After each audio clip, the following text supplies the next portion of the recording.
ni-rape si Trixie. Never even touched her last night. Sigurado ka ba? Hindi mo lang matandaan dahil lasing ka na rin kagabi? Hindi. Kaunti lang nainom ko last night, kaya malinaw sa akin lahat ng pangyayari sa party. Please believe me, ate. Nagsasabi ako sa'yo ng totoo. Ilang beses ko na siyang tinanggihan. In fact, I even told her to leave the party. Nandun ka. Na-witness mo yun, I'm sure. At na-witness na rin yun ng mga bisita ko. Kung talagang walang nangyari sa inyo ni Trixie, nasan ka nung mga oras na yon? Nasan ka nung madaling araw na? Around 1 a.m., gusto kong makicharge kasi nalobat ang phone ko. Kaya bumalik ako sa cottage. But on my way back, I saw Trixie. She was sitting there on the sand. Trixie! What are you doing here?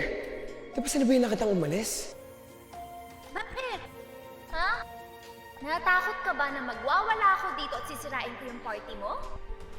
Well, I might just do that. Because you know what? You deserve it, Ino. You broke my heart at pinahiya mo ako sa madaming tao. Ginagawa mo ako miserable and sisiguraduhin ko na magiging miserable ka din.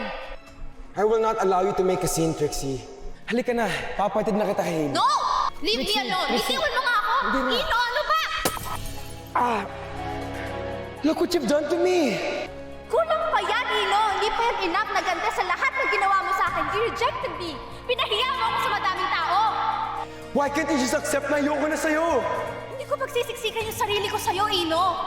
Marami akong lalaki dito na pwede ko lapitan!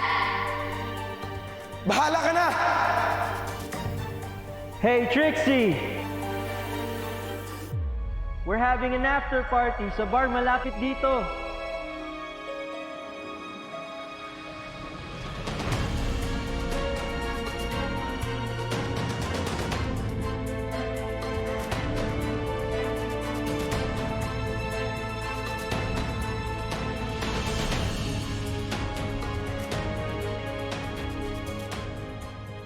I missed out on the rest of the party kasi nga kailangan ko ayusin at gamitin ang sarili ko. But as for Trixie, sumama siya sa mga ibang guys. Yun ang huling pagkikita ko sa kanya. Natatandaan mo ba kung sino yung mga lalaking yun? Hindi ko na makita kung sino mga lalaki yun. Actually, malayo nga sila eh. But I'm sure hindi ko mga bisita yun. They were pretty much older than me. Yun pa.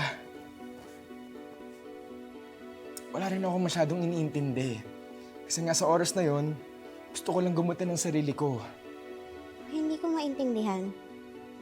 Bakit ikaw yung nirereklamo ni Trixie? Bakit niya sinasabing ni-rape mo daw siya? Maybe she's mad at me. Dahil ayaw ko na nga sa kanya. Baka gusto niya akong gantihan. Parusahan ako. She's accusing me of rape. Pero ate, nagsisinungaling siya. Walang katotohanan ang mga sinasabi niya. Hindi ko ni-rape si Trixie. Wala akong kasalanan.